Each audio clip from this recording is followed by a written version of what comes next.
மகிழ்ச்சி அடைகின்றேன். நாம் இணைந்து ஆண்டவரை தொழுவோம். அல்லேலூயா. கர்த்தரை துதியுங்கள், அவர் நல்லவர், அவர் கிருபை என்றும் உள்ளது. கர்த்தருடைய வல்லமையான செய்கைகளை சொல்லி அவருடைய துதியை எல்லாம் பிரஸ்தாபப்படுத்தத்தக்கவன் யார்? நியாயத்தை கை கொள்ளுகிறவர்களும் எக்காலத்திலும் நீதியை செய்கிறவர்களும் பாக்கியவான்கள். ஜெபம் செய்வோம்.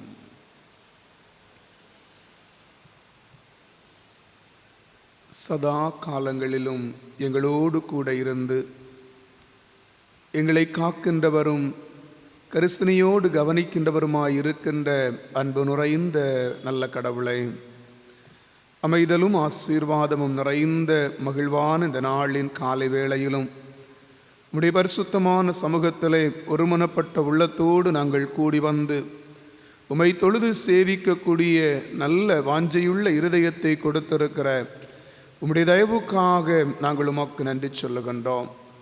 ஆண்டவருடைய அருளும் ஆசீர்வாதமும் இந்நேரம் வரையிலும் எங்களுக்கு பரிபூரணப்படுகிறபடியினாலே நன்றி சொல்லுகின்றோம்.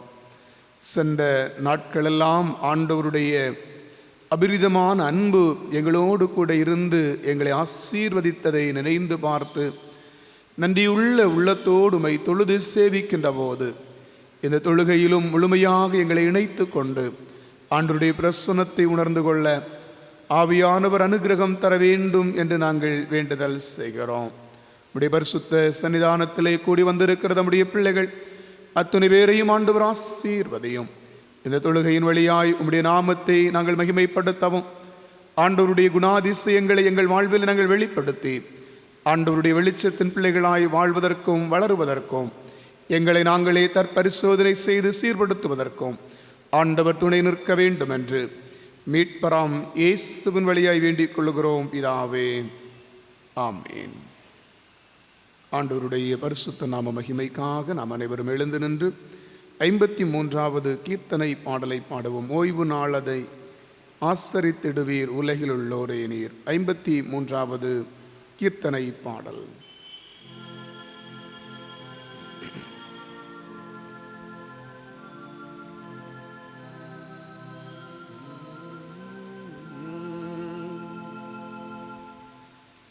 ஓய்வு நாளதனை ஆசரித்திடுவீர் உலகிலுள்ளோரே நீர். நன்றே ஆதி விதியை உள்ளத்தில் கொள்வீரே. ஓய்வு நாளதனை ஆசரித்திடுவீர் உலகிலுள்ளோரே நீர். ஆறு தினங்களும் லௌகிகவே லயை ஆதரவாய் புரிவீர்.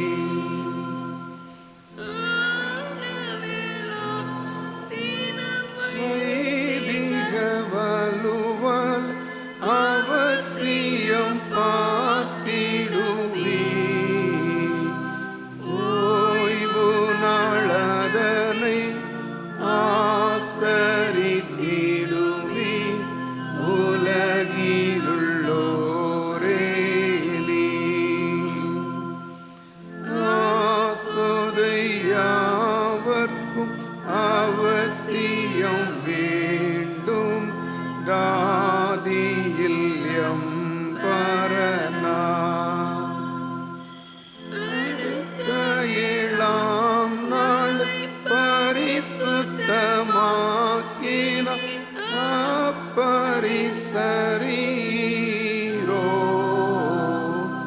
ஓய்வு நாளதனை ஆசரித்திடுவீர் உலகிலுள்ளோரே நீர். அருமையாம் நாளை அவமாக்கி தீருடி அதை தீருநாளா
46ஆம் சங்கீதத்தை நாம் முறைமுறையாக வாசிப்போம். முறைமுறையாய் வாசிப்பதற்காக தெரிந்து கொண்ட சங்கீதம் 46. தேவன் நமக்கு அடைக்கலமும் பலனும் ஆபத்து காலத்தில் அனுகூலமான துணையுமானவர்.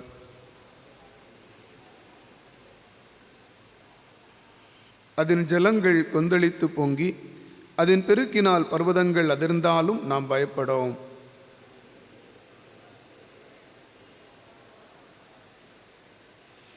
தேவன் அது நடுவில் இருக்கிறார், அது அசையாது.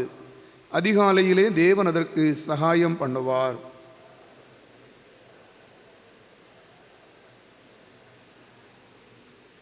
சேனைகளின் கர்த்தர் நம்மோடு இருக்கிறார். யாக்கோபின் தேவன் நமக்கு உயர்ந்த அடைக்கலமானவர்.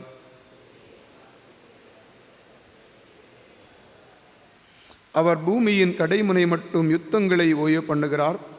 வில்லை ஒடித்து ஈட்டியை முறிக்கிறார். இரதங்களை நெருப்பினால் சுட்டரிக்கிறார்.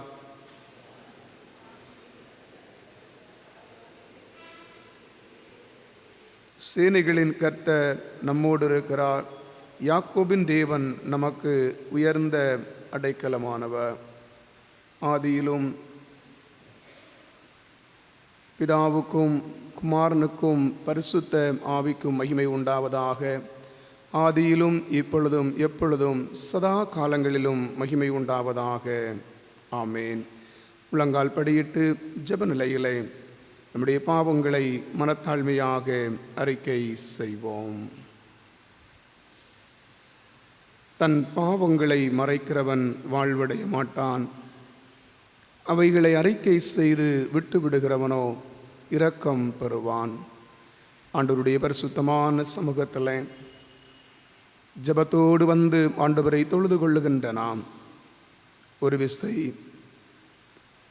நம்முடைய பாவங்களை நம்முடைய மனக்கண்களுக்கு முன்பாக கொண்டு வந்து, ஆண்டவரே, உம்முடைய அன்பை விட்டு தூரமாக நான் போய்விட்டேன், ஆதியிலே இருந்த அன்பை விட்டுவிட்டேன் என்று சொல்லுகின்ற ஒரு குறைவு என்னிடத்தில் இருக்கிறது. ஆண்டவருக்கு முதலிடம் கொடுப்பதை விட்டுவிட்டு, ஆண்டவருடைய வார்த்தைகளுக்கு முதலிடம் கொடுப்பதை விட்டுவிட்டு, எங்கள் சுய விருப்பங்களை நிறைவேற்றுவதற்கு நாங்கள் பிரயாசப்பட்டு முந்தியடித்த தருணங்கள் உண்டு. கர்த்தருடைய நடத்துதலுக்காக சித்தத்திற்காக காத்திருப்பதற்கான மனமில்லாதபடி எங்கள் விருப்பங்களை நிறைவேற்றுவதற்கு பிரயாசப்பட்ட நேரங்கள் உண்டு. நம்முடைய பரிசுத்தமான சமூகத்தில் எங்கள் குறைவுகளை உணர்ந்து எங்கள் பாவங்களை மன்னியும் என்று சொல்லி ஆண்டவருடைய சமூகத்திலே சொல்லுவோமா? தேவன் ஏற்கும் பலிகள் நொறுங்குண்ட ஆவிதான். நொறுங்குண்டதும் நறுங்குண்டதுமான இருதயத்தை ஆண்டவர் ஒருபோதும் புறக்கணிப்பதில்லை. இந்த காலை வேளையிலும் ஆண்டவருடைய பரிசுத்தமான சமூகத்திலே வந்திருக்கிற நாம் நம்முடைய தவறுகளை உணர்ந்து மனம் கசந்து அழுத பேதுருவை போல, ஆண்டவரே, என் குற்றங்களை நான் உணர்கிறேன் என்று சொல்லுகின்ற உணர்வுள்ள இருதயத்தோடு ஆண்டவருடைய சிலுவையை நோக்கி பார்ப்போமா? நம்முடைய பரிசுத்த இரத்தத்தினாலே என்னை கழுவி பரிசுத்தப்படுத்தி மறுபடியும் எனக்குள்ளாக வந்து என்னோடு வாசம் பண்ணும் என்று சொல்லி ஆண்டவருடைய சமூகத்திலே சொல்லுவோமா? எந்தன் உள்ளம் தங்கும் இயேசு நாயகா, உந்தன் வீடாய்க் கொள்ளும் இயேசு நாயகா, இயேசு நாயகா, இயேசு நாயகா, உந்தன் வீடாய்க் கொள்ளும் இயேசு நாயகா, திரும்ப வீழ ஈளாது பாரும் இயேசு நாயகா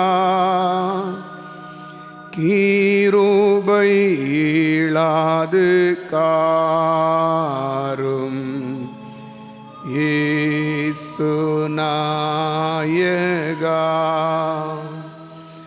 இயேசு நாயகா இயேசு நாயகா கிருபை ஈளாது காரும் இயேசு நாயகா. சர்வ வல்லமையும் மிகுந்த இரக்கமுள்ள ஆண்டவர் மன்னிப்பையும் பாவ நிவர்த்தியை நமக்கு கட்டளையிட்டு அருளி வாழ்க்கையை சீர்படுத்துவதற்கான காலத்தையும் தமது பரிசுத்த ஆவியானவரின் கிருபையையும் தேற்றுதலையும் தந்தருள்வாராக. ஆமீன். பாவ மன்னிப்பினுடைய நிச்சயத்தை விசுவாசத்தோடு பெற்றிருக்கிற நாம் ஆண்டவர் நம்முடைய வாழ்விலை செய்திருக்கிற எல்லா நன்மைகளுக்காக ஆசீர்வாதங்களுக்காக ஆண்டவருக்கு நன்றி சொல்லுவோம். இதுவரையிலும் ஆண்டவர் நம்மோடு கூட இருந்து நம்முடைய பாவங்களை பாராதபடி, நம்முடைய அக்கிரமங்களை பாராதபடி, பாவத்தின் சம்பளமாகிய மரணத்திலிருந்து நம்மை விடுவித்து சுகமாய் காத்து கொண்டிருக்கின்ற அவருடைய அன்புக்காக, உண்மையாய் மனஸ்தாபத்தோடு அறிக்கை செய்கிற ஒவ்வொருடைய பாவங்களையும் மன்னித்து கொண்டிருக்கின்ற அவருடைய அளவில்லாத கிருபைகளுக்காக ஆண்டவருக்கு நாம் நன்றி சொல்லுவோம். இந்த உலகிலே நாம் வாழ்வதற்காய் ஆண்டவர் அனுதினமும் தருகின்ற அனைத்து விதமான ஆசீர்வாதங்களுக்காக, அனுதின ஆகாரங்களுக்காக, அவசர தேவைகள் ஆசீர்வாதமாய் சந்திக்கப்படுகின்ற ஆண்டவருடைய நடத்துதல்களுக்காக நம்முடைய மனத்தாழ்மையின் ஜெபத்தோடு ஆண்டவருக்கு நன்றி சொல்லுவோம். என் ஆத்துமாவே கர்த்தரை ஸ்தோத்திரி, என் முழு உள்ளமையுடைய பரிசுத்த நாமத்தை ஸ்தோத்திரி. என் ஆத்துமாவே கர்த்தரை ஸ்தோத்திரி, கர்த்தர் செய்த சகல உபகாரங்களையும் மறவாதே. ஆமேன். தொடர்ந்து ஆண்டவருடைய சமூகத்தில் நாம் ஜெபிப்போம். நல்ல கடவுளே, சந்தோஷமான காலை பொழுதற்காக உமக்கு நாங்கள் நன்றி சொல்லுகின்றோம். உம்முடைய பிள்ளைகளாகவே உம்முடைய பரிசுத்தமான சமூகத்தில் ஒருமனப்பட்ட உள்ளத்தோடு நாங்கள் வந்து நிற்கின்றோம். அப்பா, ஒவ்வொரு நாளும் உம்முடைய உள்ளம் கையில் வைத்து நீரங்களை வனைந்து ஆசீர்வாதமாக நடத்தி கொண்டிருக்கிற உம்முடைய அன்புக்காக, உம்முடைய கிருபைகளுக்காக, உம்முடைய இரக்கங்களுக்காக நன்றி சொல்லுகிறோம். அப்பா, பாடுகளும் பிரச்சனைகளும் போராட்டங்களும் சவால்களும் நிறைந்த ஒரு உலகம். ஒவ்வொரு நாளும் நாங்கள் எதிர்கொள்ளுகின்ற சவால்களை மேற்கொள்வதற்குரிய ஆற்றலையும் பலனையும் ஆண்டவர் எங்களுக்கு தர வேண்டும் என்று நாங்கள் வேண்டுதல் செய்கின்றோம். காலை தொழுகையிலே வந்து ஆண்டவரை மகிமைப்படுத்துகிற அனைத்து தம்முடைய பிள்ளைகளையும் ஆண்டவர் ஆசீர்வதிப்பீராக. தம்முடைய பிள்ளைகளுடைய குடும்பத்தினர், குடும்பத்தின் பிள்ளைகள் ஆண்டவர் ஒவ்வொருவரையும் கர்த்தர் ஆசீர்வதிக்கும்படியாக நாங்கள் செபிக்கின்றோம். குடும்பத்திற்காக கடினமாக உழைக்கிற நம்முடைய பிள்ளைகளின் உழைப்பின் பலன்கள் கர்த்தரால் ஆசீர்வாதமாக மேன்மையாக இருக்க வேண்டும் என்று நாங்கள் வேண்டுதல் செய்கின்றோம். உன் கையின் பிரயாசத்தை நீ சாப்பிடுவாய், உனக்கு பாக்கியமும் நன்மையும் உண்டாயிருக்கும் என்று சொல்லுகின்ற நல்ல அனுபவங்களை, ஆசீர்வாதங்களை காண கர்த்தர் கிருபை தாரும். அன்பு பிள்ளைகளை கர்த்தர் ஆசீர்வதியும். சிறு பிள்ளைகள், மழலை செல்வங்கள், வாலிப பிள்ளைகள், பெரியோர்கள் ஒவ்வொருவர் மேலும் உடைய அளவில்லாத அன்பும் கிருபையும் கூட இருந்து பாதுகாத்து பராமரித்து பலவீனங்களுக்கு நீங்களாக்கி சுகமாய் காத்து ஆசீர்வதிக்க வேண்டும் என்று நாங்கள் செபிக்கிறோம். படிக்கின்ற பிள்ளைகளுக்கு வேண்டிய நல்ல ஞானத்தை கர்த்தர் கொடுப்பீராக. காலத்தின் அருமையை உணர்ந்து பிள்ளைகள் கற்றுக்கொள்ளுகின்ற நல்ல வாஞ்சியை தாரும். அரசு தேர்வுகளுக்காக, பல்கலைக்கழக தேர்வுகளுக்காக, போட்டித் தேர்வுகளுக்காக ஆயத்தப்படுகிற நம்முடைய பிள்ளைகளுக்காக நாங்கள் செபிக்கிறோம். ஆண்டவருடைய ஞானம் பிள்ளைகளோடு கூட இருக்கட்டும். கர்த்தருடைய ஞானம் பிள்ளைகளோடு கூட இருக்கவும், நன்றாக கற்று நல்ல வெற்றிகளோடு விரும்புகின்ற நன்மைகள், உயர்வுகள், ஆசீர்வாதங்கள் நிறைவாக இருக்க கர்த்தர் உதவி செய்யும்படியாக நாங்கள் செபிக்கின்றோம். திருமணத்திற்காக காத்திருக்கிற அன்பு பிள்ளைகளுக்காக செபிக்கிறோம். பிள்ளைகளுடைய எதிர்கால வாழ்வை குறித்த பாரத்தோடு அன்பு பெற்றோர் ஜெபித்துக் கொண்டிருக்கிறதை காண்கிறோம். ஐயா, ஏற்ற காலத்திலே ஏற்ற வாழ்க்கை துணை அமையவும், ஆசீர்வாதமான குடும்ப உறவிலே மகிழ்ச்சியான குழந்தை செல்வங்களை கண்டு மகிழ்ந்து கடவுளுக்கு நன்றி சொல்லுகிற நல்ல சந்தோஷமான அனுபவங்களை ஆண்டவர் தர வேண்டும் என்று நாங்கள் செபிக்கிறோம். குடும்ப வாழ்விலே தாய்மையோடு இருக்கிற நம்முடைய பிள்ளைகளுக்காக நாங்கள் ஜெபிக்கின்றோம்.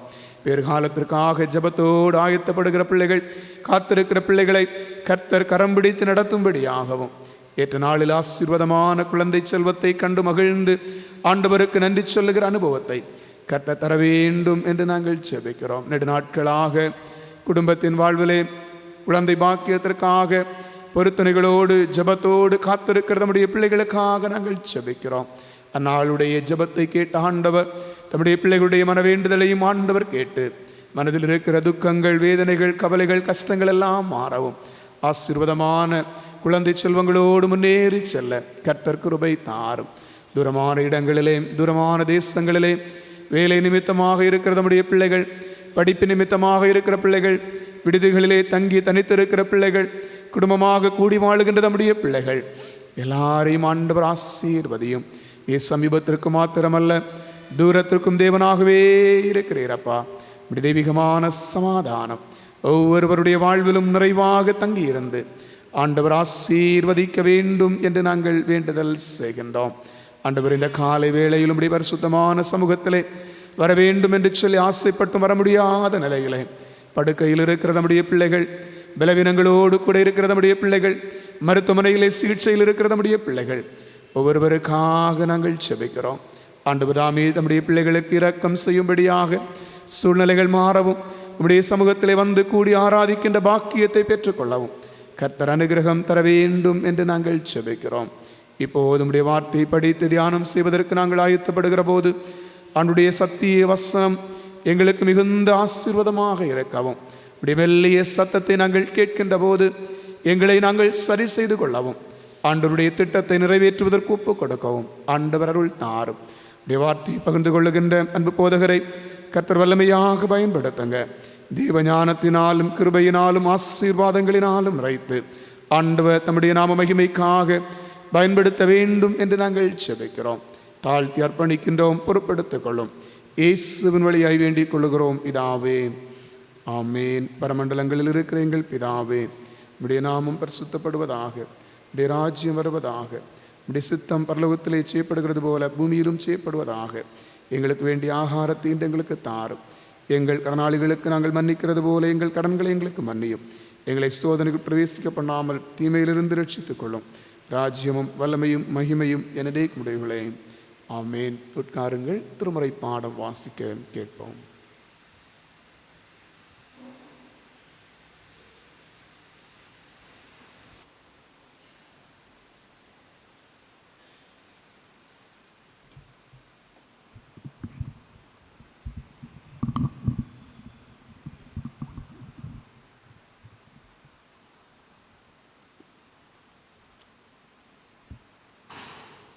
இயேசு கிறிஸ்துவின் இனிதான நாமத்திற்கு ஸ்தோத்திரம் உண்டாவதாக. படிக்கும்படியாக தெரிந்து கொண்ட வேத பகுதி பரிசுத்த யோவான் எழுதின சுவிசேஷம் 2ஆம் அதிகாரம் 12ஆம் வசனம் முதல் 22ஆம் வசனம் வரை. பரிசுத்த யோவான் எழுதின சுவிசேஷம் 2ஆம் அதிகாரம் 12ஆம் வசனம் முதல் 22ஆம் வசனம் வரையில் படிக்க கேளுங்க. அதன் பின்பு அவரும் அவருடைய தாயாரும் அவருடைய சகோதரரும் அவருடைய சீசரும் கப்பர்நகூமுக்கு போய் அங்கே சில நாள் தங்கினார்கள். பின்பு யூதருடைய பஸ்கா பண்டிகை சமீபமாய் இருந்தது.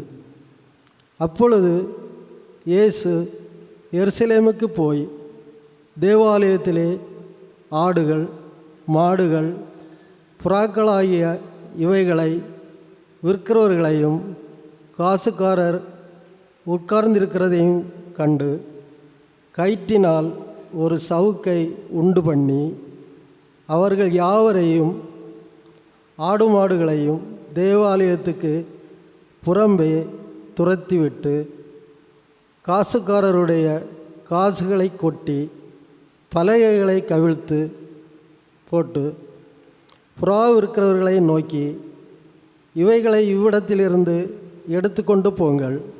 என் பிதாவின் வீட்டை வியாபார வீடாக்காதீர்கள் என்றார். அப்பொழுது உம்முடைய வீட்டை குறித்து உண்டான பக்தி வைராக்கியம் என்னை பட்சித்தது என்று எழுதியிருக்கிறதை அவருடைய சீசர்கள் நினைவு கூர்ந்தார்கள். அப்பொழுது யூதர்கள் அவரை நோக்கி, நீர் இவைகளை செய்கிறீரே, இதற்கு என்ன அடையாளத்தை எங்களுக்கு காண்பிக்கிறீர் என்று கேட்டார்கள். இயேசு அவர்களுக்கு பிரதியுத்தரமாக, இந்த ஆலயத்தை இடித்து போடுங்கள், 3 நாளைக்குள்ளே இதை எழுப்புவேன் என்றார். அப்பொழுது யூதர்கள், இந்த ஆலயத்தை கட்ட 46 வருஷம் சென்றதே, நீர் இதை 3 நாளைக்குள்ளே எழுப்புவீரோ என்றார்கள். அவரோ தம்முடைய சரீரமாகிய ஆலயத்தை குறித்து பேசினார். அவர் இப்படி சொன்னதை அவர்கள் மரித்தோரிலிருந்து எழுந்த பின்பு அவருடைய சீசர்கள் நினைவு கூர்ந்து வேத வாக்கியத்தையும் இயேசு சொன்ன வசனத்தையும் விசுவாசித்தார்கள் என்பவைகளே. கிறிஸ்துவுக்கே மகிமை உண்டாவதாக. ஆமென். தலைகளை தாழ்த்தி ஜெபிப்போம். எங்கள் கன்மலையும் மீட்பெருமாகிய கர்த்தாவே, அடியேன் வாயின் வார்த்தைகளும் எங்கள் எல்லாருடைய இருதயத்தின் சிந்தனைகளும் உம்முடைய சமூகத்தில் உகந்தவைகளாய் இருப்பதாக சுவாமி. ஆமென். தந்தையாகிய கடவுளாலும் ஆண்டவராகிய இயேசு கிறிஸ்துவினாலும் உங்களுக்கு கிருபையும் சமாதானமும் உண்டாவதாக. முதலாவது, சீர்திருத்த ஞாயிறாகிய இந்த பரிசுத்த நாளிலே சீர்திருத்த சபையின் அங்கத்துவமாக இருக்கின்ற நம் அனைவருக்கும் ஆண்டவருடைய அருளும் ஆசியும் தொடர்ந்து இருக்கட்டும். சீர்திருத்த ஞாயிறு வாழ்த்துதலை மிக மகிழ்ச்சியோடு தெரிவித்துக் கொள்கின்றேன். இந்த நாளின் சிந்தனைக்காக வெளிப்படுத்தல் 2ஆம் அதிகாரம் 4வது வசனத்தை நான் படிக்கிறேன். ஆனாலும் நீ ஆதியில் கொண்டிருந்த அன்பை விட்டுவிட்டாய் என்று உன் பேரில் எனக்கு குறை உண்டு. சீர்பெறுவோம், சீர்திருத்தம் பெறுவோம் என்கின்ற சிந்தனை இன்றைய சிந்தனையாக நமக்கு தரப்பட்டிருக்கிறது. ஒவ்வொரு ஆண்டும் அக்டோபர் 31ஆம் நாளுக்கு முன்வருகின்ற ஞாயிற்றுக்கிழமை சீர்திருத்த ஞாயிறு, ரெஃபர்மேஷன் சண்டே என்று சீர்திருத்த திருச்சபை கொண்டாடி வருகின்றது. 1517ஆம் ஆண்டு அக்டோபர் 31ஆம் நாள் ஜெர்மனி நாட்டின் விட்டன்பர்க் ஆலயத்தின் கதவிலே மார்ட்டின் லுத்தர் அவர்கள் எழுதிய 95 தீசிஸ் 95 கோட்பாடுகளை அவர் தொங்கவிட்டார். இவை திருச்சபையினுடைய திருப்பணியினுடைய சீர்திருத்தத்திற்கு வழிவகுத்தது. குறிப்பாக திருச்சபையினுடைய தலைமையத்துவ பணியில் இருக்கின்ற இடர்களை, சீர்கேடுகளை, தவறான வழிகாட்டுதலை இந்த 95 தீசிஸ் அவர்களை அதிர வைத்தது. அங்கு சீர்திருத்தம் அடைந்தது. மார்ட்டின் லுத்தரும் அவரை தொடர்ந்து வந்தவர்களும் சீர்திருத்த தொடர் திருப்பணிக்கு 5 முக்கிய கருத்தியல்களை முன்வைக்கிறார்கள். ஒன்று, சோலா கிரேஷியாம், கிரேஸ் அலோன், அருள் மட்டுமே. இரண்டாவது, சோலா ஃபிடே, ஃபெய்த் அலோன், பற்றுறுதி மட்டுமே. மூன்றாவது, சோலா கிறிஸ்டஸ், சோலா ஸ்கிரிப்சரா, ஸ்கிரிப்சர் அலோன், திருமறை மட்டுமே. நான்காவது சோலா கிறிஸ்டஸ், கிரைஸ்ட் அலோன், கிறிஸ்து மட்டுமே. ஐந்தாவது சோலா டியோ குளோரியா, க்ளோரி டு காட் அலோன், இறைவனுக்கு மட்டுமே மாட்சி.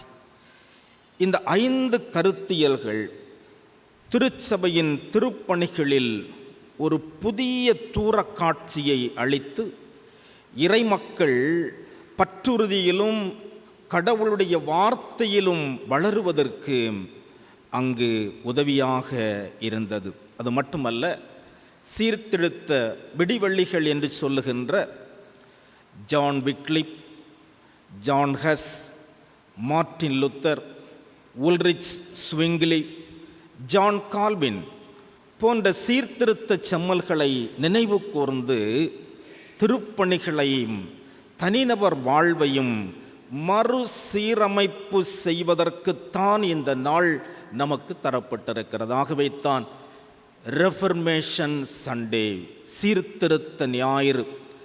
இன்றைக்கு நம்முடைய தனிப்பட்ட வாழ்வையும் நம்முடைய திருப்பணி வாழ்வையும் சீர்படுத்துவதற்கு ஆவியானவர் அழைக்கின்றார். ஆண்டுகள் 500 தாண்டிவிட்டன. மார்ட்டின் லுத்தருடைய முழக்கம் தொடங்கி 500 ஆண்டுகள் கடந்துவிட்ட நிலையிலே நாங்கள் சிறப்பானவர்கள், சீர்திருத்தம் பெற்றவர்கள் என்று சீர்திருத்த திருச்சபை மார்த்தட்டி கொண்டு விட முடியாது. ஏனென்று சொன்னால் இன்னும் சீர்பட வேண்டிய சீர்கேடுகள் திருச்சபைக்குள் இருக்கிறது. ஏன் சீர்திருத்தம் பெற வேண்டும் என்ற கேள்வியை முன்வைத்து 3 உண்மைகளை நான் சுருக்கமாக சொல்லுகின்றேன். ஏன் சீர்திருத்தம் பெற வேண்டும்? முதலாவது, நாம் இந்த நாளுக்குரிய வெளிப்படுத்தல் 2ஆம் அதிகாரம் முதல் 8 வசனங்களை நாம் எடுத்து வைத்து கொள்ளுவோம். அதிலே 2வது வசனம் சொல்லுகிறது, ஆனாலும் நீ ஆதியில் கொண்டிருந்த அன்பை விட்டுவிட்டாய், உன் பேரில் எனக்கு குறை உண்டு, ஆகவே நீ சீர்திருத்தம் பெற வேண்டும். ஆதியில் இருந்த அன்பு இல்லை, ஆகவே நீ சீர்திருத்தம் பெற வேண்டும். திவ்ய வாசகன் யோவான் வழியாக தொடக்க கால திருச்சபைகளில் ஒன்றான எபேசு சபையை குறித்து கடவுளுடைய ஒரு குமுறல் தான் இந்த பகுதி. கடவுள் ஆண்டவர் இயேசு கிறிஸ்து எபேசு திருச்சபையை குறித்து இப்படி குறைபட்டு கொள்ளுகிறார், நீ ஆதியில் இருந்த அன்பை விட்டுவிட்டாய். உன் கிரியைகள் நல்லதாக இருந்தது ஆதியில், உன் பிரயாசம் பிரமாதமாக இருந்தது ஆதியில், உன் பொறுமை அருமையாக இருந்தது ஆதியில். நீ போலியை கண்டுபிடித்து சிறப்பானவற்றை தெரிவு செய்து கொண்டாய் ஆதியில். உன்னுடைய சகிப்புத்தன்மை அளவிலடங்காமல் இருந்தது, அதுவும் ஆதியில்தான். எல்லாவற்றுக்கும் மேலாக உன் அன்பு ஆழமாகவும் உன் அன்பு அகலமாகவும் அன்பு உயரமாகவும் இருந்தது ஆதியில். ஆனாலும், அந்த வார்த்தை அதுதான், ஆனாலும் ஆதியில் கொண்டிருந்த இந்த அன்பையெல்லாம், சகிப்பையெல்லாம், பொறுமையையெல்லாம், பரிசுத்தத்தையெல்லாம் நீ விட்டுவிட்டாய், உன் பேரில் எனக்கு குறை உண்டு என்று குமுறுகிறார். நீ எங்கே விழுந்தாயோ, 5வது வசனம் பாருங்கள், ஆகையால் நீ இன்ன நிலைமையிலிருந்து விழுந்தாய் என்பதை நினைத்து மனம் திரும்பி ஆதியில் செய்த கிரியைகளை செய்வாயாக. இல்லாவிட்டால் நான் சீக்கிரமாய் உன்னிடத்தில் வந்து நீ மனம் திரும்பாத பட்சத்தில் உன் விளக்கு தண்டை அதனிடத்தில் நின்று நீக்கி விடுவேன். ஒரு பயங்கரமான எச்சரிப்பு. மனம் திரும்பி விட வேண்டும். இல்லை என்று சொன்னால் என்ன செய்து விடுவேன்? ஃபீஸை பிடுங்கிடுவேன். ஆமாம், வீட்டில் ஃபீஸை பிடிங்கிட்டு போயிட்டான்னா ரொம்ப கஷ்டம் இல்லையா? சில நேரங்களில் கரண்ட் பில்லு கட்டக்கு மறந்துட்டுன்னா வந்து என்ன செய்திருவாங்க, ஃபீஸை பிடிங்கிடுவாங்க. எவ்வளவு கஷ்டம் பாருங்க. இப்போ கரண்ட் இல்லாமல் வாழ முடியுமா? கிரைண்டரில் தான் போடணும், மிக்ஸி போடணும். இப்போ மொத்தத்தில் முதன்மையில் ரொம்ப முக்கியமானது மொபைல் சுவிட்ச் ஆஃப் ஆயிருமே, ரொம்ப கஷ்டம் ஆயிருமே இல்லையா? அன்பான ஆண்டவருடைய பிள்ளைகளே, நம்முடைய வாழ்க்கையில் மனம் திரும்பல் இல்லை என்று சொன்னால் ஆண்டவர் விளக்கு தண்டை எடுத்து போடுவாரா? அதான் அங்கு இனி வெளிச்சம் இருக்காது.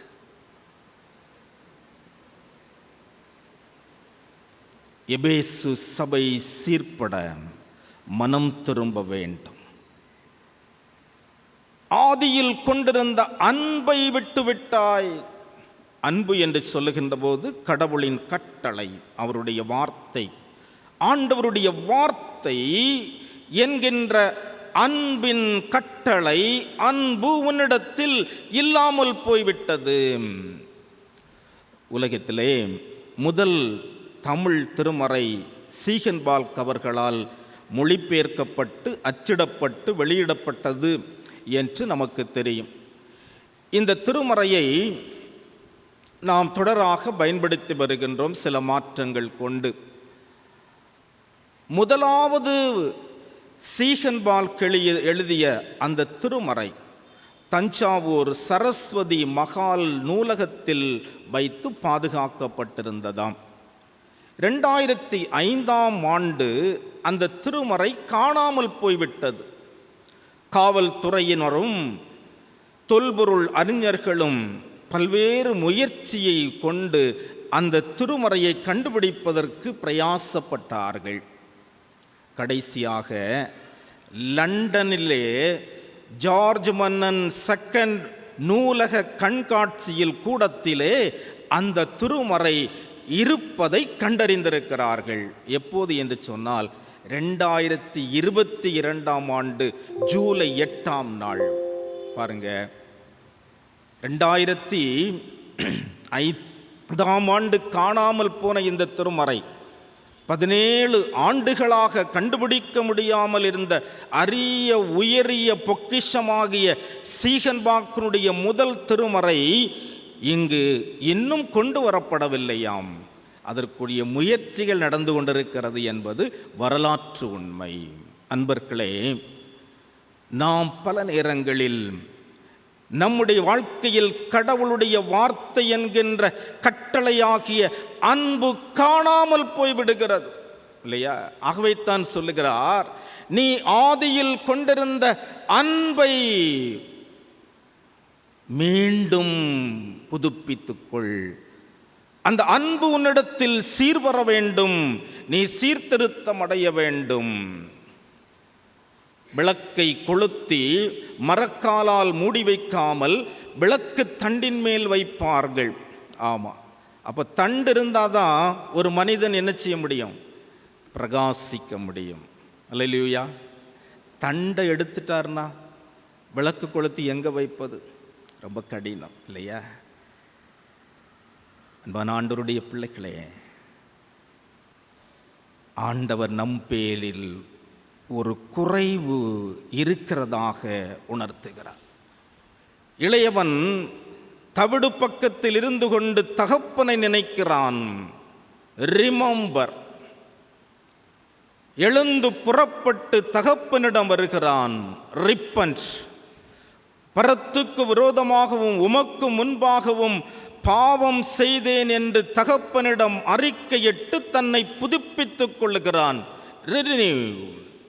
நம்முடைய வாழ்க்கையில் ரிமெம்பர், ரிப்பன்ட், ரினியூ அவசியம். விளக்கு தண்டு இல்லாத விளக்கு வெளிச்சத்தை தர முடியாது. அன்பற்ற ஒரு மனிதன், அன்பற்ற ஒரு சபை கிறிஸ்துவை பிரதிபலிக்க முடியாது. ஆகவே நாம் சீர்பெற அன்பால் பிரகாசிக்க வேண்டும் என்று ஆண்டவன் நம்மை அழைக்கிறார். இந்த சீர்திருத்த திருநாளிலே ஆண்டவர் நம்மில் எதிர்பார்க்கிற காரியம் ஆதியில் கொண்டிருந்த அன்பு. மீண்டும் அதை நீ தக்க வைத்து கொள்ள வேண்டும் அப்பா. அந்த அன்பை இந்த சமூகத்திற்கும் சபைக்கும் நீ பிரகாசிக்க வேண்டும் என்று அழகாக சொல்லுகிறார். ஏன் சீர்திருத்தம் வேண்டும்? ஆதியில் கொண்ட அன்பு இல்லை. ஆகவே நாம் சீர்திருத்தம் பெற வேண்டும். இரண்டாவது, ஏன் சீர்திருத்தம் பெற வேண்டும் என்று சொன்னால், ஆலயத்தில் இருந்த தூய்மை இல்லை. யோவான் 2ஆம் அதிகாரம் 16வது வசனத்திலே நாம் படித்தோம் இல்லையா? லூக்கா 2ஆம் அதிகாரம் 16வது வசனத்தை நாம் படிக்கின்ற பொழுது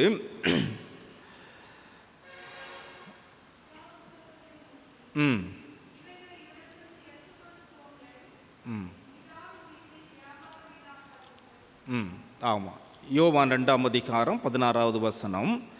ஆண்டவர் எருசலேமுக்கு போய் அழுக்கடைந்து கிடக்கின்ற ஆலயத்தை, தூய்மையற்று கிடக்கின்ற ஆலயத்தை தூய்மைப்படுத்துகிறார். ஆமாம், ஆலயத்தில் இருந்த அழுக்குகளை ஆண்டவர் தூய்மைப்படுத்துவதற்கு கையிலே சாட்டையை எடுத்து கொள்ளுகின்றார். ஆடுகள், மாடுகள், புறாக்கள், காசு கடைக்காரர்களை நோக்கி, இவைகளை இவ்விடத்திலிருந்து எடுத்து கொண்டு போங்கள், என் பிதாவின் வீட்டை வியாபார வீடாக்காதீர்கள் என்று சவுக்கடி கொடுக்கின்றார் இல்லையா? ஆலயத்தில் முன்னிருந்த தூய்மை இல்லை. எங்கும் அழுக்கு, எதிலும் அழுக்கு. ஆலயங்கள் தூய்மைப்படுத்தப்பட வேண்டும். ஆலயம் என்று சொல்லும்போது 1 கொரிந்தியர் 3ஆம் அதிகாரம் 16-17 வசனங்களை படிப்போம். 1 கொரிந்தியர் 3:16-17.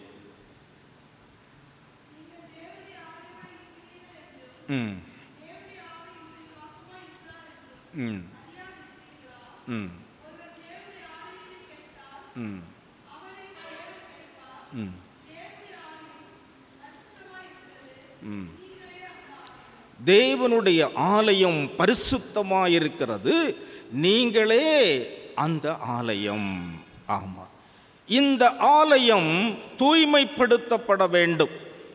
அன்றைக்கு மார்ட்டின் லூத்தர் ஆலயத்திலும் அதிகாரத்திலும் இருந்த அழுக்குகளை அகற்றுவதற்கு 95 கோட்பாடுகளை கொண்டு அவர் அங்கே ஆலயத்தின் வாசலிலே ஆணியடித்தார். ஆனால் இன்றைக்கு ஒருவேளை லுத்தர் வந்தால் 9500 தீசிஸ்களோடு தான் வர முடியும் இல்லையா? 95 கோட்பாடுகள் எல்லாம் போதாது. அந்த அளவுக்கு இன்றைக்கு ஆலயமாகிய ஆண்டவருடைய பிள்ளைகள் அழுக்கடைந்து கொண்டிருக்கிறார்கள். இந்த ஆலயம், நாமே அந்த ஆலயம் அழுக்கடைந்த நிலையிலே சீர்திருத்தப்பட வேண்டும். சின்ன பிள்ளையில் மிடில் ஒரு படம், ஹார்ட்டு. ஒருவருடைய உள்ளத்தில் என்னெல்லாம் இருக்குது பாருங்க.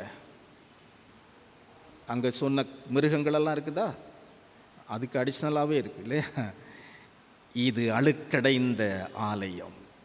ஆனால் ஆண்டவருடைய வார்த்தை ஒரு மனிதனுக்குள்ளே வருகின்ற பொழுது ஆவியானவர் அவன் உள்ளத்தில் புறாவை போன்று வந்து குடியிருக்கின்ற பொழுது அந்த உள்ளம் எப்படி தூய்மை அடைந்து பாருங்க. அலறி அடிச்சுட்டு எல்லாம் ஓடுது. இந்த சித்திரம் மிகப்பெரிய ஒரு மாற்றத்தை கொடுக்கின்ற சித்திரம் இல்லையா? சின்ன பிள்ளையில பார்த்து தேடி கண்டுபிடிச்சிருக்கு பாருங்க. நம்முடைய உள்ளம் தூய்மையடைய வேண்டும். நாம் ஆலயமாக, பரிசுத்தமாக, முந்தின தூய்மை என்னில் இருக்க வேண்டும். ஆதியில் நம்மிடத்தில் இருந்த ஜெபம் இல்லை. தொடக்கத்தில் நம்மிடம் இருந்த பைபிள் ரீடிங் இல்லை. ஆதியில் நம்மிடத்தில் இருந்த இரக்கம் இல்லை. தொடக்கத்தில் நம்மிடத்தில் இருந்த கொடை இல்லை. ஆதியில் நம்மிடத்தில் இருந்த கருணை இல்லை, இப்படி சொல்லிக்கொண்டே செல்லலாம். ஆகவே ஆலயமாகிய உன்னில் இருக்கின்ற அழுக்குகள் அகற்றப்பட்டு நீர் சீர்படுத்தப்பட வேண்டும். ஏனென்று சொன்னால் ஆண்டவர் சாட்டையை எடுத்து விட்டார். அங்கு சொல்லுகிறார் விளக்கு தண்டை எடுத்துருவாங்கிறாரு. நான் எடுக்க மாட்டார் இல்லையா? ஆமாம், ஆண்டவர் அன்புள்ளவர் இல்லையா? பீஸை பிடுங்க வர நமக்கு ஈபி பீஸை பிடிக்கிட்டுனா அடுத்த நேரம் கட்டிக்கலாம். ஆண்டவர் பீஸை பிடுங்கினா நம்மளால் வாழ முடியாது. ஆனால் அப்படி செய்ய மாட்டார். ஆனால் எச்சரிக்கிறார், இங்கு சாட்டையை எடுக்கிறார். ஆதியில் பேதுரு நன்றாகத்தான் இருந்தார். யார் பின்வாங்கினாலும் நான் பின்வாங்க மாட்டேன், உம்மோடு மரிப்பதற்கு ஆயத்தம் என்று சொன்னார். பாதியில் பின்வாங்கி போனார். ஆண்டவரை மறுதலித்து சபித்து சத்தியம் பண்ணவும் செய்தார். மீண்டும் ரிஃபார்ம், மீண்டும் மனம் கசந்து அழுது முந்தின நிலைக்கு தன்னை சீர்படுத்தி கொண்டார் பேதுரு அடிகளார். ஆதியில் தோமா ஆண்டவரின் அழைப்புக்கு தகுதி உடையவர்களாகத்தான் இருந்தார். அவர் சொல்லுகிறார், ஒருமுறை ஆண்டவர் எருசலேமுக்கு போவோம் என்று சொன்ன பொழுது மற்றவர்கள் சொல்லுவார்கள், அங்கே போனால் நமக்கு ஆபத்து. அப்பொழுது தோமா சொல்லுவார், நாம் அவரோடு கூட மரிப்போம் வாருங்கள்.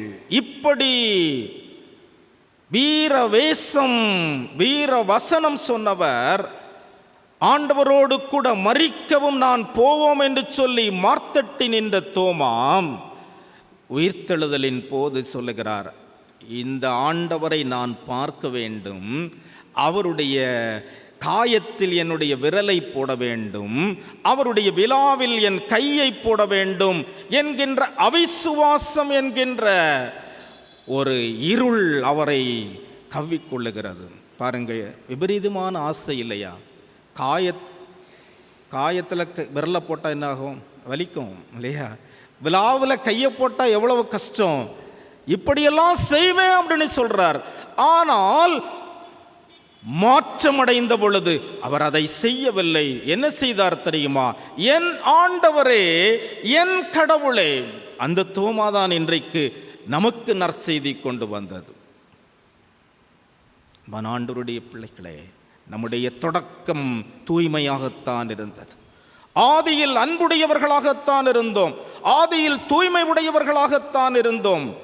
ஆனால் பாதியில் பாவியாகிவிட்டோம், துரோகியாவிட்டோம். ஆனாலும் மீண்டும் பாவத்தை விட்டு துரோகத்தை விட்டு சீர்திருத்தம் பெற ஆண்டவர் நம்மை அழைக்கிறார்.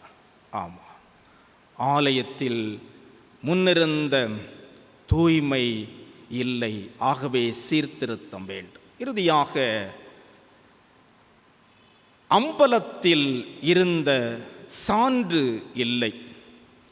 அம்பலத்தில் இன்றைக்கு நமக்கு கொடுக்கப்பட்ட பழைய ஏற்பாட்டு திருமறை பகுதி 2 நாளாகமம் 34ஆம் அதிகாரத்தை நீங்கள் திருப்பி வைத்துக் கொள்ளுங்கள். யூதாவின் ராஜாவாகிய யோசியா பொறுப்பேற்கும் போது அவருக்கு 8 வயது, ஒரு சின்ன பையன். எருசலேமிலே 31 ஆண்டுகள் அவர் ஆட்சி செய்கிறார்.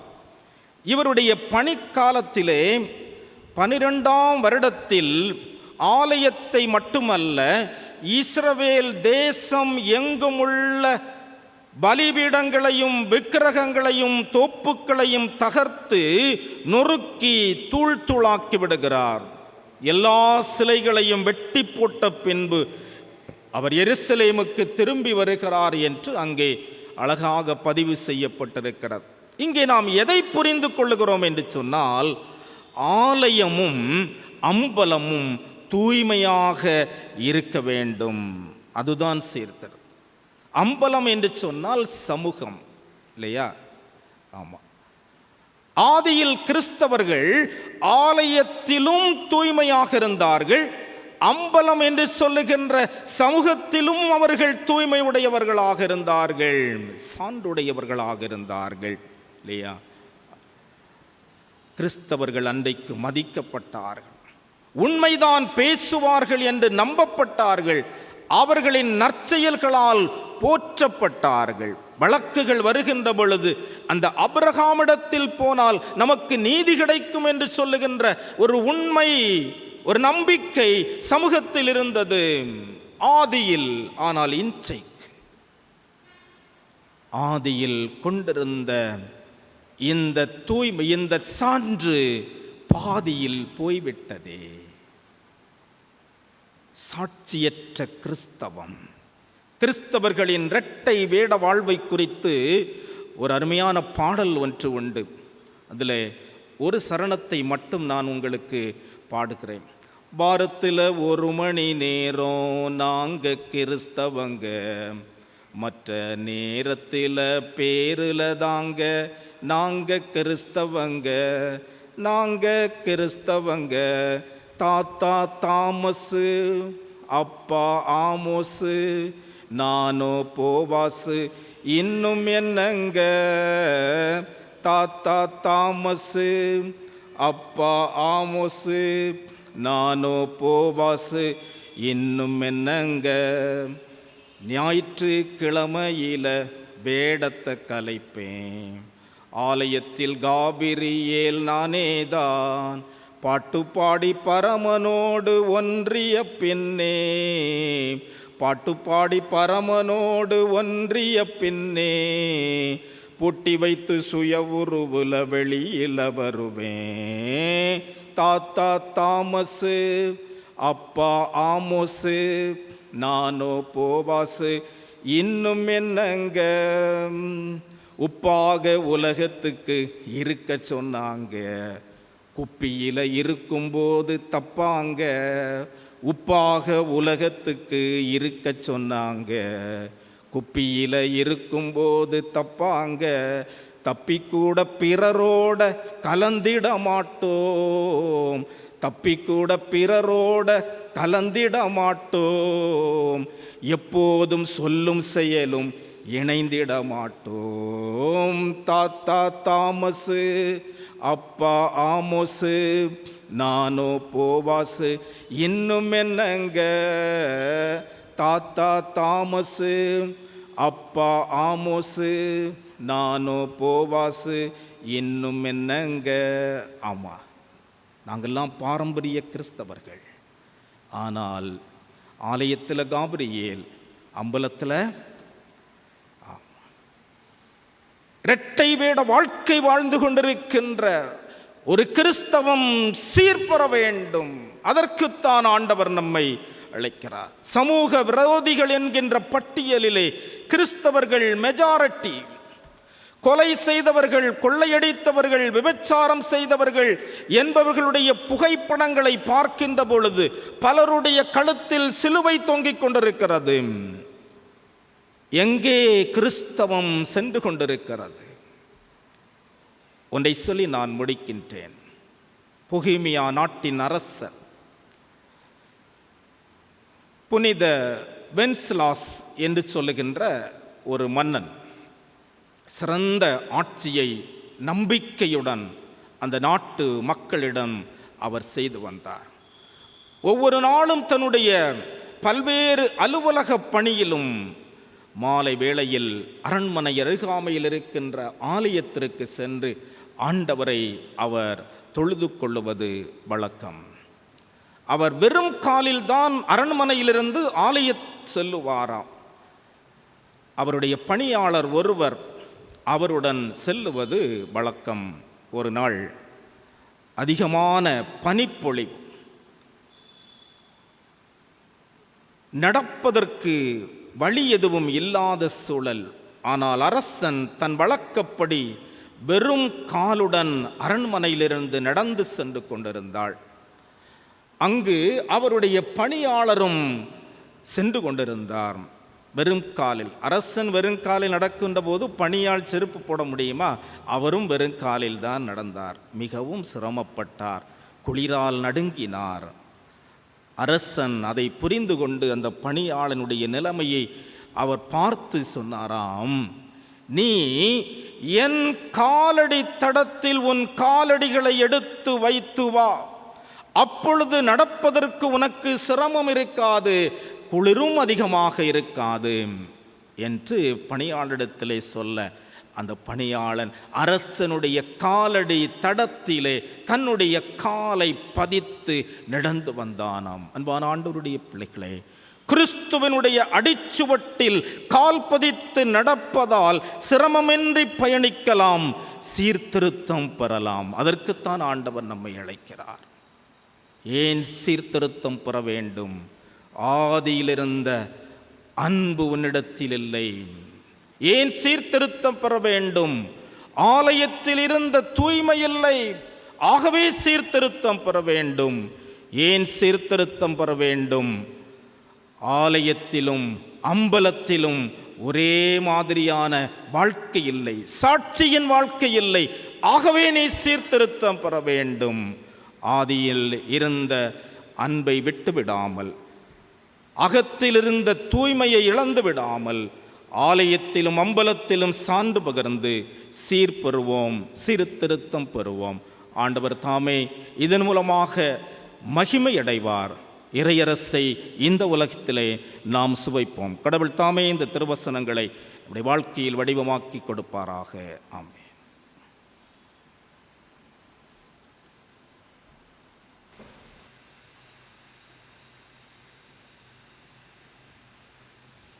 ஆண்டவருடைய வார்த்தையை கேட்ட நாம் அனைவரும் எழுந்து நின்று நம்முடைய விசுவாசத்தை அப்போஸ்தல விசுவாச பிரமாணத்தின் மூலமாக அறிக்கை செய்வோம். வானத்தையும் பூமியை படைத்த சர்வ வல்லமையுள்ள பிதாவாகிய கடவுளை விசுவாசிக்கிறேன். அவருடைய ஒரே குமாரனாகிய நம்முடைய நாதர் இயேசு கிறிஸ்துவையும் விசுவாசிக்கிறேன். அவர் பரிசுத்த ஆவியினாலே கன்னி மரியாளிடத்தில் உற்பவித்து பிறந்தார். பொந்தி பிலாத்துவின் காலத்தில் பாடுபட்டு சிலுவையில் அறையுண்டு மரித்து அடக்கம் பண்ணப்பட்டு பாதாளத்தில் இறங்கினார். 3ஆம் நாள் மரித்தோரிடத்திலிருந்து எழுந்தருளினார். பரமண்டலத்திற்கு ஏறி சர்வ வல்லமையுள்ள பிதாவாகிய கடவுளின் வலது பாரிசத்தில் வீற்றிருக்கிறார்.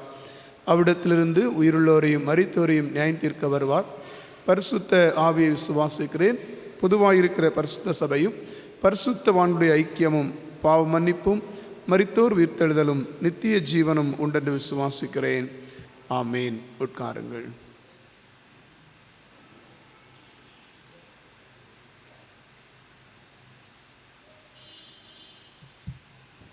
சபைக்கு அறிவிக்க வேண்டிய அறிவிப்புகள். வழக்கமாக இன்று காலை 8:30 மணிக்கு 2வது தொழுகை துதி தொழுகையாக நடைபெறும். 10 மணிக்கு திருமறை பள்ளி வகுப்புகளும் 11 மணிக்கு பக்தி மீட்சி சங்க வகுப்புகளும் நடைபெறும். இன்று மாலை 3 மணிக்கு 13 ஊழியர்கள் ஆயர்களாக அருள்பொழிவு செய்யப்படுகின்றார்கள். நம்முடைய பேராயர் அவர்கள் இந்த பரிசுத்த அருள்பொழிவு தொழுகையை நடத்திருக்கிறார்கள். நம்முடைய ஹோம் சர்ச் ஆலயத்தில் வைத்து சரியாக 3 மணிக்கு தொடங்கி தொடரும். இன்றைக்கு பொழிவு பெற இருக்கின்றவர்கள் திரு Jabasingh, Bebin Thangaraj, Saji Victor, Ringston Samuel, Jennifer, Lobin Linesh, Rex Immanuel, Reginald Samuel, Franklin, Isaac Vino, Suthan Robert, Jebin Ponpaul, Rejin ஆகிய 13 பேர் அருள்பொழிவு பெற இருக்கிறார்கள். இவர்களுக்காக நாம் ஜெபிக்க கடமைப்பட்டிருக்கின்றோம். இந்த அருள்பொழிவு தொழுகை நடைபெறுவதால் இன்றைக்கு நம்முடைய ஆலயத்தில் மாலை நடைபெறுகின்ற பெண்கள் ஐக்கிய சங்கம், கன்ஃபர்மேஷன் கிளாஸ் மற்றும் மாலை தொழுகை எதுவும் நடைபெறாது. 7 மணிக்கு சபைக்குழு ஜபக்கூடுகை மற்றும் வாலிப ஆண்கள் ஜபக்கூடுகை நடைபெறும். 31ஆம் தேதி செவ்வாய்க்கிழமை மாலை 6 மணிக்கு பெண்கள் ஜபக்குழு கூடுகையும் மாலை 7 மணிக்கு ஆண்கள் சங்க ஜபக்கூடுகையும் நடைபெறும். நவம்பர் மாதம் 1ஆம் தேதி இந்த வாரம் புதன்கிழமை மாதத்தின் முதல் நாள் அன்று அதிகாலை 5 மணிக்கு அருணோதய தொழுகை நற்கருணை தொழுகையாக நடைபெறும்.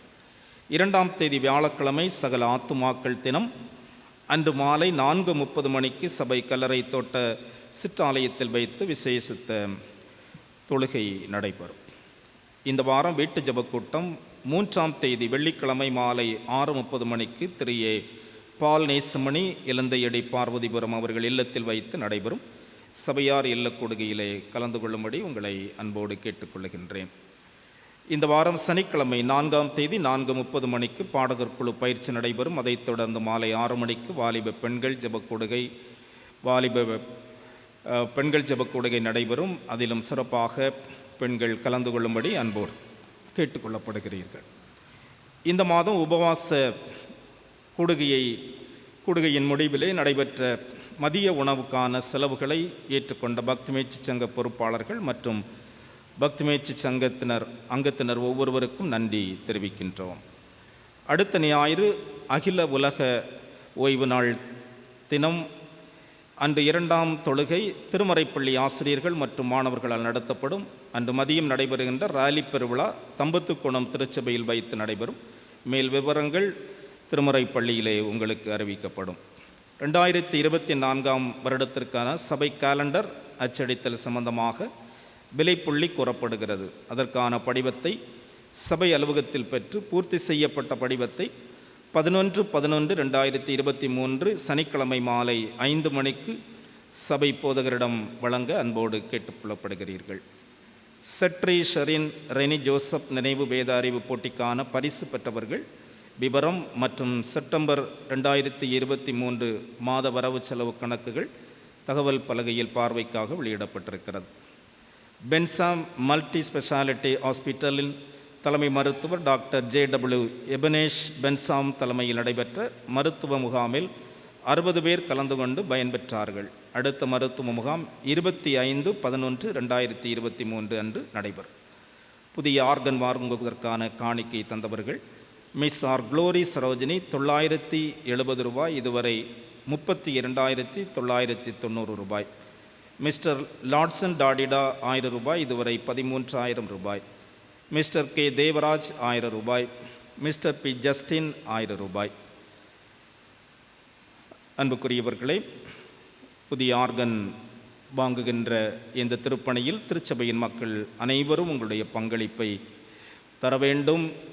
அது மிகுந்த ஆசீர்வாதம். திருச்சபையின் மக்கள் எல்லாரும் இந்த நல்ல பணியிலே உங்களுடைய பங்களிப்பை தர வேண்டும் என்று அன்போடு நான் கேட்டுக்கொள்ளுகின்றேன். அதை விரைவாக நிறைவேற்றினால் நாம் டிசம்பர் மாதத்திலே இந்த காரியத்தை செய்வதற்கு ஏதுவாக இருக்கும். நமது சபையை சார்ந்த திரு டேவிட் வயது 64 கட்டையன்விளை அவர்கள் 25/10/2023 அன்று கர்த்தருக்குள் நித்திரடைந்தார்கள் என்ற துயர செய்தியை அறிவிக்கின்றோம். துயரத்திலும் வேதனையிலும் இருக்கிற அந்த குடும்பத்திற்கு கடவுள் தாமே ஆறுதலையும் சமாதானத்தையும் அருளி செய்வாராக. தொழுகைக்கு நிறைவாக ஞான பாடல்களிலே 268வது பாடல் நன்மை சுரபியே மோட்சத்தின் ஜோதியே என்ற 268வது ஞான பாடலை பாடுவோம்.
வீரே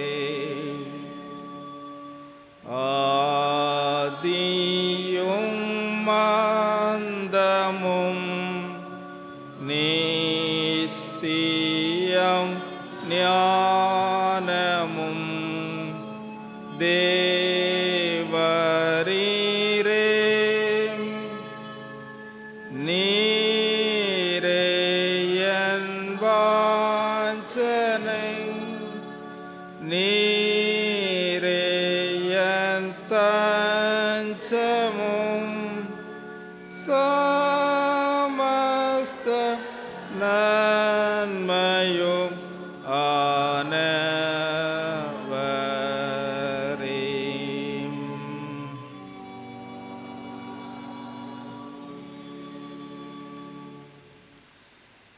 ஜெபிப்போம். ஆண்டவரே, சீர்திருத்தம் பெறுங்கள். நீங்கள் ஆதியில் கொண்டிருந்த அன்பில் இப்பொழுது இல்லை.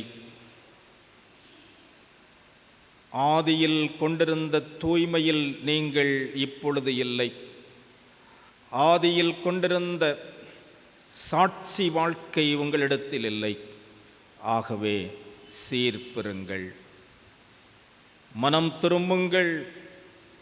இல்லை என்று சொன்னால் உங்கள் நடுவிலிருந்து விளக்கு தண்டை எடுத்து விடுவேன் என்று சொல்லுகிற எச்சரிப்பை எங்களுக்கு கொடுத்து, மனம் திரும்புதல் வாழ்வுக்கு, சீர்பெறுகின்ற வாழ்வுக்கு அழைப்பு கொடுக்கிற எங்கள் நல்ல தகப்பனே, சீர்திருத்த விடிவெள்ளிகளாகிய எங்கள் முன்னோர்களை, குறிப்பாக மார்ட்டின் லூத்தர் என்று சொல்லுகின்ற புனிதரை, அவர்களோடு இணைந்து செயல்பட்ட ஜான் கால்வின், ஜான் கஸ்ட், உல்ரிச் ஸ்விங்கரி போன்றவர்களை நாங்கள் நினைந்து கடவுளுக்கு நன்றி செலுத்துகிறோம். அப்பா, எங்கள் திருச்சபை சீர்திருத்த திருச்சபை என்று மார்த்தட்டிக் கொள்வதற்கு எங்களிடத்தில் இன்றைக்கு எதுவுமே இல்லை. நாங்கள் சீர்பெற வேண்டும் என்று சொல்லி எங்களை உணர்த்தியிருக்கின்றீர். அந்த அன்பிற்காக உமக்கு நன்றி செலுத்துகிறோம். நாங்கள் அன்புடையவர்களாய், தூய்மை உடையவர்களாய், சான்றுடையவர்களாய் இந்த சமூகத்திற்கு சென்று வாழ வேண்டும் என்று ஆண்டவர் எங்களிடத்தில் எதிர்பார்க்கிறீர். அத்தகைய வாழ்வு வாழ எங்களுக்கு அருள் தாரும் சுவாமி. இந்த காலை பொழுதில் உம்முடைய சன்னிதானத்திலே வந்து தங்களை தாழ்த்தி நிற்கிற அத்தனை உள்ளங்களையும் கர்த்தர் ஆசீர்வதையும், வந்தது நல்லது என்ற அனுபவங்களை ஒவ்வொருவருக்கும் தாரும். படைத்திருக்கின்ற காணிக்கைகளை கர்த்தர் அங்கீகரியும், ஆசீர்வதியும் சுவாமி. கையின் காணிக்கைகள், ஸ்தோத்திர காணிக்கைகள், மாதாந்திர நன்றி படையல்கள், பிறந்த நாள் காணிக்கைகள், திருமண நினைவு நாள் காணிக்கைகள், பொருத்தனையின் காணிக்கைகள், முதல் பலன்கள் அனைத்தையும் கர்த்தர் அங்கீகரியும், ஆசீர்வதியும். எல்லாவற்றுக்கு மேலாக எங்களையே நாங்கள் கையளிக்கிறோம், பொறுப்பேற்றுக் கொள்ளும். இந்த நாளிலும் ஆண்டவரே, எங்களுடைய வாழ்வும் பணியும் சீர்திருத்தம் பெறுகின்றதாக, சீர்படுகின்றதாக அமையட்டும் சுவாமி. தாழ்த்துகிறோம், பொறுப்பேற்றுக் கொள்ளும். துதிகன மகிமை அனைத்தும் ஆண்டவருக்கே தருகிறோம். இயேசு இரட்சகர் வழியாக மன்றாடுகிறோம் எங்கள் அன்பின் நல்ல தந்தையே.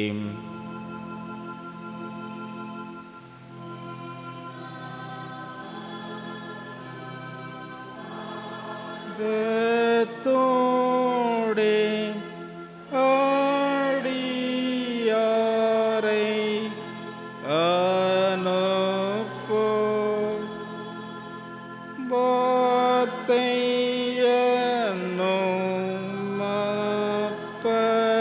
பத்தாலே போஷித்து வளர்ப்பியும்.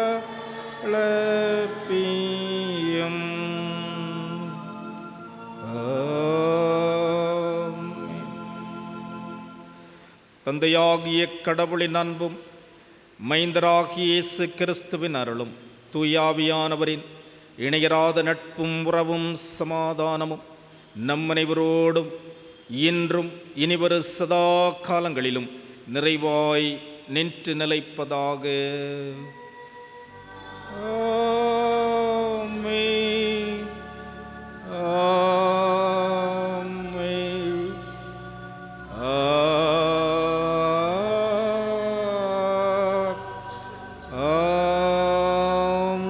ஆமென்.